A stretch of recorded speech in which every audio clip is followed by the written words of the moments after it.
Hello, welcome to the first in this series of answering your questions on video.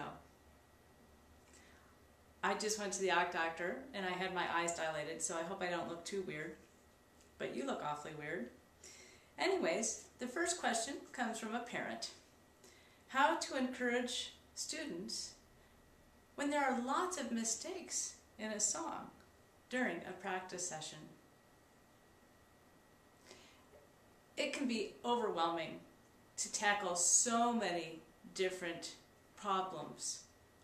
And that's why you should just pick one. Pick one issue that you're going to work on and use just that one practice session to work on that one issue.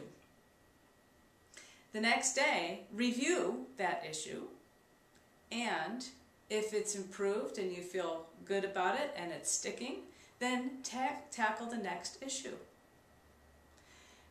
As you're working through all of the different problems, keep track of what you've accomplished and things that you just haven't gotten to. And then you can have a conversation with your teacher about what you did that week. Here comes another question from a parent. What would you suggest the child does about practice on vacations? I've seen this work many different ways for many different students. I've seen students leave the violin home, have a great vacation, and come back and find that everything's easier on the instrument. A lot of times when you're away from the instrument, your mind is still incorporating and digesting things that you've recently learned.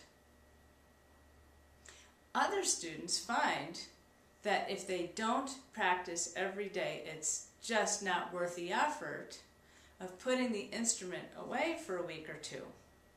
And they'd rather just take it with them on vacation and just keep it up, because getting the dust cleaned off the instrument and getting the nimbleness back in your fingers just seems too overwhelming when you come back from vacation.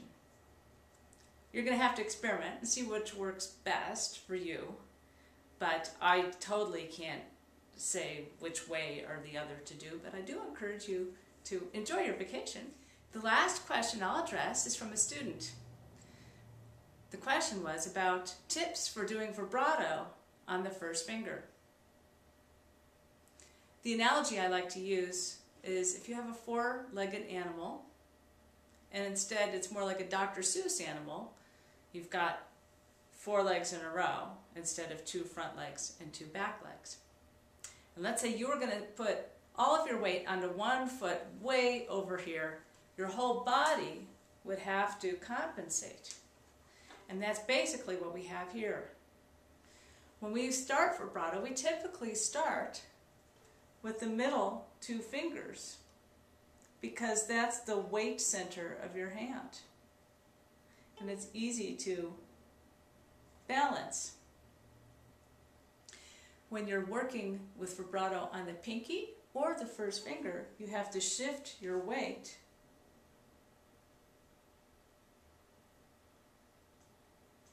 Sometimes I just say flap your pinky out there.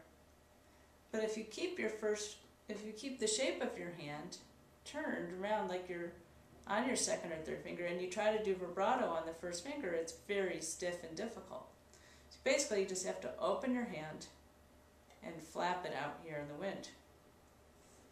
I also like to encourage this first knuckle to have a bounciness, and that helps a lot. This finger is skinnier than these other 2 fingers, and so to make the same depth in vibrato, this finger is going to have to wiggle farther to get that depth, and I use that knuckle to get that extra width in my vibrato. As long as we're talking about this, let's look at the pinky. The pinky, you have to turn the hand the other way. I'm going to lean on this side of your hand to do the pinky vibrato. I often teach where you have the third finger down, do a half step to the pinky, and do vibrato on your third finger, and your pinky goes along for the ride. And that's a great way to get started in training how that pinky needs to wiggle when you do vibrato.